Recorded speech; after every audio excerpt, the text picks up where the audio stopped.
मानवी गुप्ता जी चंडीगढ़ से। राधा वल्लभ जी। राधा वल्लभ श्री हरिवंश। पूज्य महाराज, आपके चरणों में कोटि कोटि प्रणाम। महाराज जी, जब से कॉलेज के दोस्तों का संग होना शुरू हुआ है तब से स्वाभाविक भक्ति कम हो गई है और संसार के भोग आकर्षित करने लग गए हैं। सत्संग भी लगातार नहीं सुना जाता, चित्त घबराता है। कृपया इसका निवारण करें।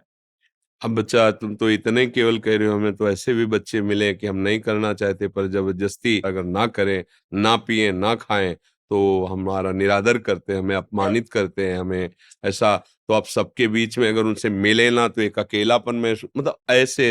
अब देखो, अगर सही मार्ग में चलना है तो भगवान के सिवा कोई हमारा मित्र नहीं है, ये तो मानना पड़ेगा।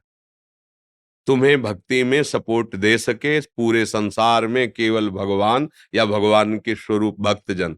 तुम्हार सेवक असुरारी, इसके सिवा आपको कोई सपोर्ट दे, मुझे ऐसा लगता है कि नहीं। क्योंकि यहाँ छल कपट और स्वार्थ का, वासना का बोलबाला है।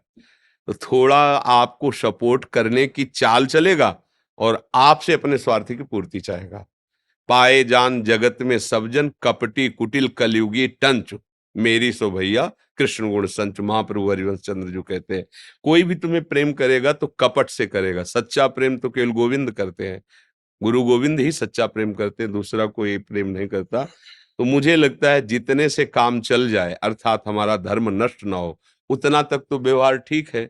क्योंकि आप विद्यालय में हो या किसी कार्य क्षेत्र में हो, ऑफिस में हो, ऐसा नहीं हो सकता कि वहां तुम उदासीन बन करके मौन रह सको। मान लो आपसे बड़ा ऑफिसर है, आप उसकी ड्यूटी में है, वो आपसे बात कर रहा है तो आपको बात भी करना है, पर जितने में हमारा धर्म नष्ट ना हो उतनी सीमा तक तो है। इसके बाद फिर नौकरी का प्राण भी छोड़ना पड़े तो हम प्रभु को नहीं छोड़ेंगे, धर्म को नहीं छोड़ेंगे। ऐसी निष्ठा रखनी चाहिए कि अगर कोई हमारे प्राण भी हरण करे तो हम अपने धर्म को नहीं छोड़ेंगे। हम नौकरी के लिए अपना धर्म नहीं त्याग देंगे। ऐसी विद्या क्या जो अविद्या का विस्तार कर दे, काम क्रोध आदि की वृत्तियां बढ़ा दे, व्यसन बढ़ा दे, माता पिता का निरादर करना सिखा दे, तो घोर अविद्या है। जब आप मनमानी आचरण करोगे तो माता पिता को स्वयं निरादर हो जाएगा, आप उनकी आज्ञा का पालन नहीं करोगे। शास्त्र और ऋषि मुनियों का, महात्माओं को स्वयं निरादर हो जाएगा, क्योंकि आप उनकी आज्ञा का पालन नहीं करोगे। तो वो क्या साथी हुआ, वो क्या विद्या हुई, वो क्या सत्कार्य हुआ। इसलिए बहुत विवेक की आवश्यकता। अब ये गलतियां तो ऐसी हो रही हैं, जब हम नए नए बच्चे जैसे मिलते हैं ना, फिर अपनी हालत जब बताते हैं तो जी घबरा जाता है। कि हमें तो ऐसा लगता है हर विद्यालय में, जहां भी जितने 10 मिनट चाहे भले हो, महापुरुषों के वचन सुनाने चाहिए।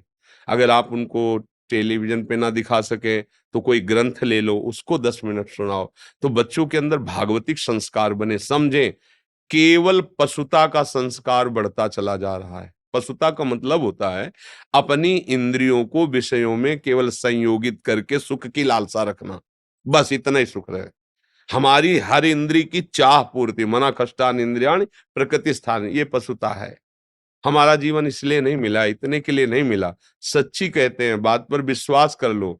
भगवान के चरणों का आश्रय लेकर नाम जपने से और सारे कर्तव्य कर्म करते रहो, जो आनंद मिलेगा वो आनंद ब्रह्मा को भी नहीं है, ब्रह्म पद में, परमेष्टि पद में। आज ही सत्संग में था कि वो वृंदावन वासी को, श्यामा श्याम के उपासी को ब्रह्मा जी भक्तिपूर्ण नमन करते हैं, उसको प्रणाम करते हैं। आप समझो परमेष्टि पद ब्रह्मा पद है।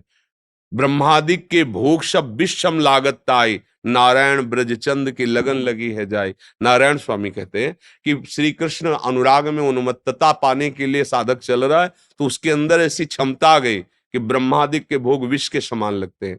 आज हमारी दुर्दशा हो रही है, हमारे समाज की, हमारी जो नवीन पीढ़ी है, छोटे छोटे बच्चे गलत आचरणों में उतर रहे हैं। मदिरा पान आदि उसको कोई दोष ही नहीं मान रहे, मनोरंजन समझ रहे हैं। व्यसन और भी नशा, ड्रग्स है, और धुआं वाला वो क्या चिलम विलम, ये सब गांजा, ये सब ऐसे गंदी आदतें स्कूल में बच्चों की पढ़ रहे हैं।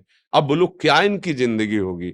मुझे लगता है नवीन बच्चों को बहुत सावधानी से शिक्षा देनी चाहिए, जिससे वो अपने जीवन को संभाल सके।